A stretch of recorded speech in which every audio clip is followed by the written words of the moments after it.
What do you make of the NEC's decision, Mr. Burnham? I'm not making any comment. I said what I needed to say, and here I am, back in my job, full focus on my job as Mayor of Greater Manchester. Andy Burnham insisted today he was back entirely dedicated to the mayoral job he just tried to leave. Getting on with my job now, thank you.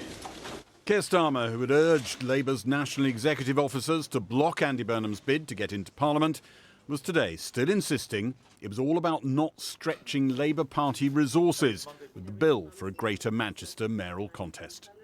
Andy Burnham's doing a great job as the Mayor of Manchester, but having an election for the Mayor of Manchester when it's not necessary would divert our resources away from the elections that we must have and that we must fight and win.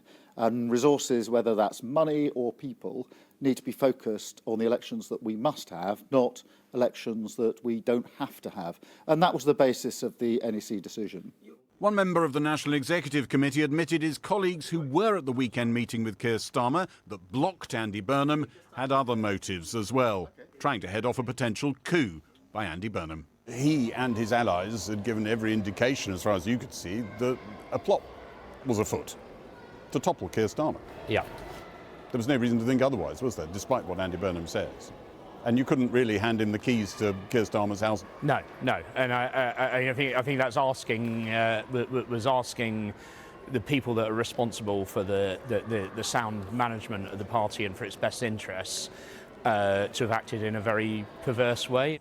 Some on the left of the party acknowledge they wanted Andy Burnham in Parliament in the hope he could replace Keir Starmer. Keir Starmer is one of the most unpopular Prime Ministers that we've had. His trust has been lost by so many people, you know, and I would say he needs to fear for his leadership at this moment in time. You would want Andy Burnham inside Parliament with a view to challenging him quite soon. Andy Burnham is a very popular politician.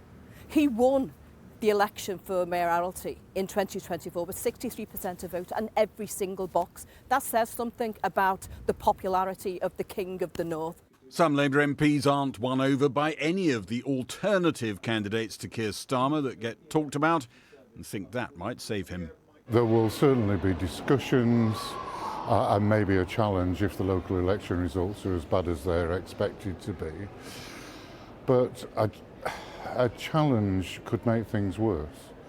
It does. I mean, we have a lesson to learn from the mess of the Conservative Party. We'd have to be sure, as a parliamentary Labour Party and as a party, that at least one of the candidates would improve the situation. And you're not sure I'm not sure they would? I am not sure it would, and that's the most important thing. We could make a bad... He's not that good, but you can't see anyone better. Doesn't say much for a government, does it? It doesn't say much for the situation we're in. Would you please welcome to the stage former Home Secretary Suella Braverman. Across town, Nigel Farage was welcoming yet another Tory defector, this time arriving on stage on cue.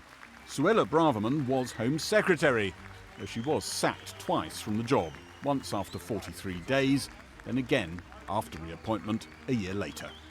Today, I'm announcing that I resign the Conservative whip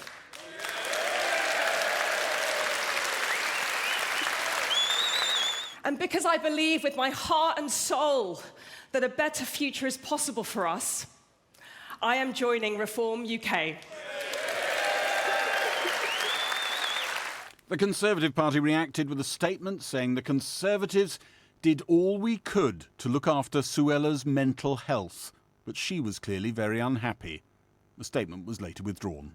Well, it is a bit pathetic. As I said, it says more about them than it does me. I'm not really going to dignify it. It's, I'm afraid, just more sorry signs of a bitter and desperate party that's in freefall. Nigel Farage said, like previous defectors, Suella Braverman had been required to admit her role in past mistakes. One senior Tory said Nigel Farage was helping them detoxify the Conservative Party. Well, another former Home Secretary, Conservative MP, Amber Rudd, is at the launch of the new centre-right Conservative movement in central London and joins us live. Amber Rudd, thanks very much for joining us. Presumably, politically, there may not be much you agree with Suella Braverman at the moment, but I'm assuming you agree with her when she said this statement about her mental health was just pathetic, wasn't it? It was pretty grubby. Yeah. That's totally unnecessary and not to the point, and is a sort of unwelcome distraction from what's actually taking place, I would say.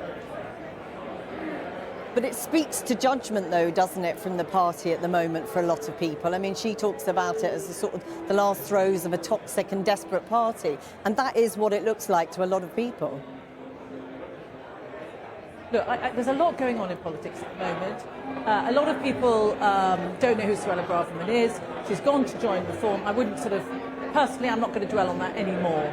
If I may, what I'm very excited about is something I'm enjoying here at the moment, which is the launch of a new political movement on the centre-right, which is explicitly pro-business. And I think that Suella and Robert, who've joined Reform, and Reform itself, are not interested in what we're really interested in, which is making the case for business being at the centre of politics and policy.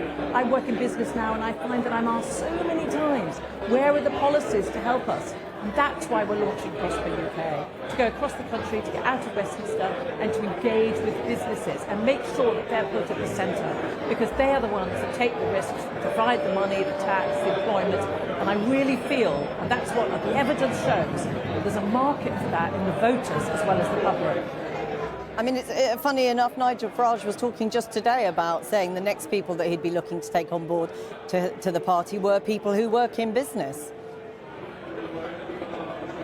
Well, good luck to them is what I say. I feel that there is a case to be made for the centre-right. In my experience, the businesses I talk to are nervous about the populist right, where they threaten to tear up contracts and change trade agreements. What businesses need is a party that understands them, that will help build stability and work with them. They thought they had that, a lot of them, with Labour, but my goodness, a lot of them are suffering from buyer's remorse.